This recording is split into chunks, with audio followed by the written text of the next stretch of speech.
우리 말씀을 보겠습니다. 우리 말씀은 에스더서 1장 9절에서 12절의 말씀을 보도록 하겠습니다. 에스더서 1장 9절에서 12절의 말씀을 보도록 하겠습니다. 왕의 와스디도 아하수에로 왕궁에서 여인들을 위하여 잔치를 베푸니라. 제7일에 왕이 중이 일어나서 오전 4시 무만과 비스다와 하르보나와 빅다와 아빅다와 세달과 가르가스 7사람을 명령하여 왕의 와스디를 청하여 왕후의 관을 정죄하고 왕 앞으로 나오게 하여 그의 아리따움을 뭇 백성과 지방관들에게 보이게 하라 하니 이는 왕후의 용모가 보기에 좋음이라. 그러나 왕후 와스디는 내시가 전하는 왕명을 따르기를 싫어하니 왕이 진노하여 마음속이 불붙듯하더라. 아멘. 오늘 이 말씀을 가지고 화내지 마세요 라는 제목으로 같이 은혜를 나누기로 원합니다. 사람이 큰 실수를 하거나 사고를 칠 때 보통 두 가지 상황일 때가 많습니다. 첫째는 자랑할 때이고요. 둘째는 분노할 때입니다. 절제가 안 되면 이 자랑도 이 분노도요, 큰 사고를 칠 때가 많습니다. 한 가지를 자랑하다가 두 가지를 자랑하게 되고 두 가지를 자랑하다가 다 자랑하려고 하죠. 자랑은 결국 소중한 것을 잃게 만듭니다. 두 번째, 우리가 실수를 많이 할 때는 실수를 많이 하여 잘못된 결정을 언제 주로 합니까? 주로 화가 났을 때, 분노할 때이죠. 화가 날 때 결정하지 말아야 되는데 오히려 화가 났을 때 홧김에 결정하고 홧김에 약속에서 낭패를 볼 때가 많습니다. 그래서 내가 흥분해서 막 자랑하고자 할 때 넘어질까 조심해야 되고요. 분노가 머리끝까지 올라올 때 내가 큰 사고를 칠 수 있다라고 생각하고 결정을 미루는 지혜가 필요합니다.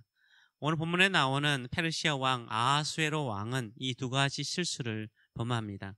첫째는 자랑을 하죠. 솔직히 자랑할 만한 왕입니다.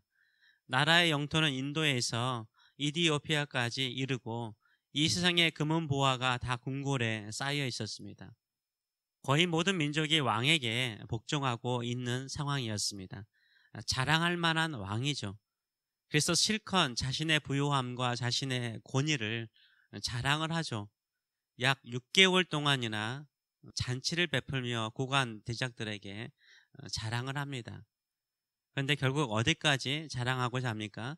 자신의 왕후 와스디, 왕후의 미모까지도 모든 사람 앞에서 자랑하고자 하죠. 내가 이렇게 위대한 왕으로서 이 세상에서 가장 아리따운 여인을 소유하고 있다라고 자랑하고자 하죠. 그래서 왕후 와스디가 왕관을 쓰고 왕궁의 어전으로 오라라고 명령을 합니다.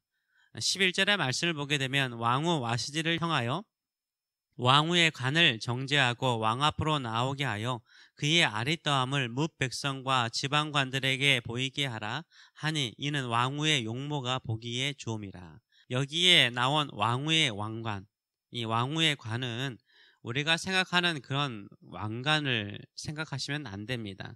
이 왕이 타는 말에 머리에 이 당시에요 장식을 많이 했습니다. 왕이 타는 말은 최고의 빼어난 말 아닙니까? 그 말에 머리에 관을 씌웠어요. 아주 화려하게 장식을 했습니다. 각종 보석으로 장식을 했던 거죠. 이 왕후 와스디가 쓰는 것도 마찬가지였습니다. 각종 보석으로 장식된 페르시안 터번입니다. 터번처럼 돼 있어요. 페르시안 터번 같은 장식을 그 당시에 하였다고 합니다. 이에 왕후 와스디가 왕의 명령을 따릅니까? 따르기를 싫어합니다. 왕후 와스디도 수많은 후궁들과 귀족 부인들을 초청하여서 잔치를 베풀고 있는 상황이었습니다. 그리고 술에 취하여 제정신이 아닐 것이라는, 이 왕이 술에 취하여 제정신이 아닐 것이라고 생각을 하였던 것 같습니다. 솔직히 제정신이 아니었죠. 흥미로운 비교가 성경은 말하고 있죠. 어제 본 것처럼 자신이 하사한 어주의 술조차도요 억지로 먹이지 못하도록 명령을 했어요. 법을 만들었어요. 자유롭게 술을 마시도록 했어요. 선택의 자유를 백성들에게 주었습니다. 그 술도 왕이 직접 하사하는 술, 어주임에도 불구하고 이런 자유를 백성들에게 주었습니다. 근데 왕후 와스디가 술기운에 명령한 명령을 따르지 않는다라고 왕은 분노를 내요. 왕비에게는 거절할 수 있는 자유를 주는 것을 싫어하는 것을 볼 수 있습니다. 이러한 일은 왕궁에서만 일어난 일은 아니죠. 가정 안에서 우리 부부 사이에 자주 일어나곤 합니다.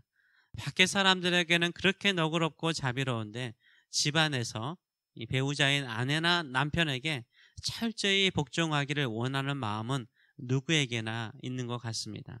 하여튼 아하수에로 왕은요, 아리따운 아내까지 잔치의 흥을 돋구는 도구로 삼고 자랑하고자 하였습니다.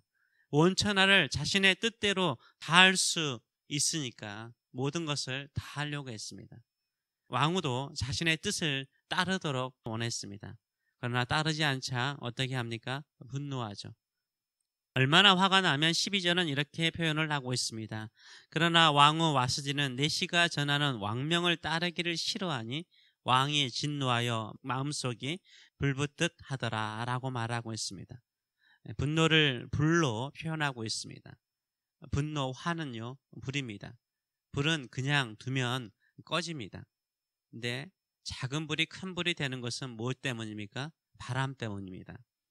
바람 때문이에요. 그 주변에 바람이 세게 불면 불수록 불은 더 큰 불이 되어버립니다. 왕이 분노할 때 페르시아 왕의 자문 원로들은 바람이 되어서 왕의 분노를 키워버리죠. 결국 왕후 와스디를 폐위시키는 일까지 진행됩니다. 화가 나면요, 사고 칠 수 있는 가능성이 높습니다. 가만히 있어야 돼요. 심리학자들은 11초, 17초 이야기 맞나요? 하여튼간에 20초 이내에만 참으면은 분노는 시그러진다라고 이야기를 하고 있습니다. 화가 날 때는요, 말을 하지 마세요. 화가 날 때는 오히려 심호흡을 하면서 마음을 다스릴 필요가 있습니다. 내가 꼭 그렇게까지 해야 되나라고 생각할 수 있습니다. 화내서 쏟아내는 말은요, 다시 담을 수 없고요. 화가 내서 행동하는 것은요, 나뿐만 아니라 주변 사람들을 크게 파괴할 수 있기 때문입니다. 오히려 내가 이렇게까지 화를 내야 할 일인가 라고 냉철하게 생각하시는 저와 여러분 되시길 축원합니다. 누가 가장 많이 화를 냅니까? 내 뜻대로 왕의 뜻대로 되지 않으니까 아하수에로 왕이 분노가요, 불붙듯 한 것입니다. 화를 많이 낸다는 것은 뭡니까? 자기 주장이 강하다는 거죠. 내가 왕처럼, 내가 하나님처럼 되고자 하는 사람이 분노가 많습니다. 내 뜻대로 해야만이 되는 사람이 화가 많습니다. 분노는요, 의사 전달의 표현일 뿐이에요. 자신의 뜻을 관철하기 위해서 쓰는 수단입니다. 자랑하지 마세요. 자랑하면 교만해집니다. 교만하면 잠언에 있는 말씀처럼 교만은 패망의 선봉이요 넘어짐의 앞잡이가 됩니다. 자랑하고 좋은 일 없습니다. 오직 우리가 자랑을 한다면 예수님만을 자랑하시는 저와 여러분 되시길 축원합니다. 예수님만을 자랑하면 잃을 것 하나도 없습니다. 오히려 많은 영혼을, 생명을 얻는 역사가 일어날 줄 믿습니다. 화가 날 때가 있습니까? 왜 화를 내십니까? 내 뜻대로 되지 않는다고 분노하십니까? 꼭 내 뜻대로 되는 세상을 원하십니까? 하나님의 뜻이 이루어지는 세상을 원하십니까? 하나님께서 우리를 사랑하시되 선택할 수 있는 자유를 우리에게 허락하셨습니다. 하나님의 마음을 가지고 분노를 다스리시는 저와 여러분 되시길 축원합니다.